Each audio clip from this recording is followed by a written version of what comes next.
شروع کرتا ہوں اللہ کے نام سے جو بڑا مہربان نہایت رحم کرنے والا ہے۔ صحت برقرار رکھنے کے چند ذریعہ اصول۔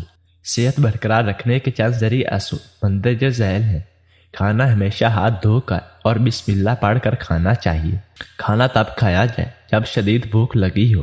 صبح کے وقت ناشتہ ہلکا پھلکا کیا جائے، دوپہر کو پیٹ بھر کر اور شام کو بہت کم کھانا چاہیے۔ کھانا ہمیشہ تسلی اور اطمینان سے کھانا چاہیے۔ نوالے چھوٹے چھوٹے لینے چاہیے اور خوب چبا چبا کر کھانا چاہیے۔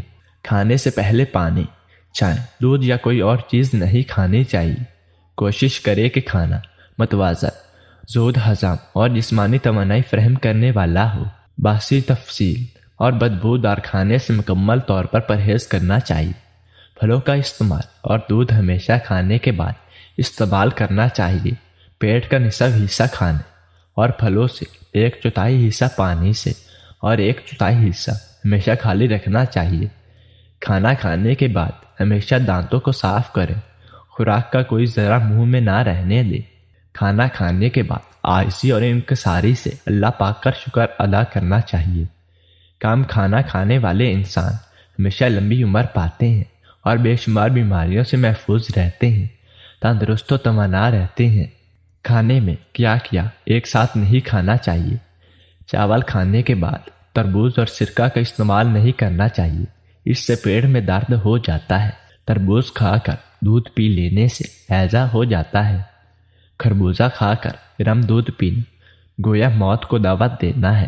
مچھلی کھانے کے بعد دودھ، گنے کا رس اور شہد استعمال نہیں کرنا چاہیے، اس سے جذام، برس اور کولنج کا خطرہ ہو جاتا ہے۔ دہی، پنیر اور مولی ایک ساتھ کھانے سے درد کولنج ہو جاتا ہے۔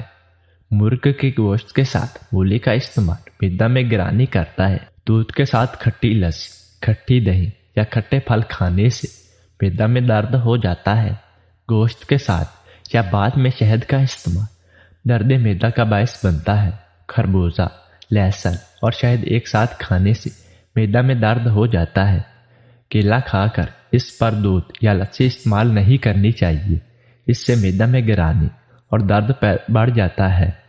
پرندوں کے گوشت کے ساتھ دہی کے استعمال سے پیٹ میں درد اور فالج کا خطرہ ہے۔ پیاز، لہسن اور بادام ایک ساتھ کھانے سے معدہ میں گرانی اور درد پیدا ہو جاتا ہے۔ بھنڈی، توری کھانے کے ساتھ دہی کھانے سے پیٹ میں بند پڑ جاتا ہے۔ زیادہ گوشت کھا کر اوپر سے دودھ پی لینے سے ہیضہ ہو جاتا ہے۔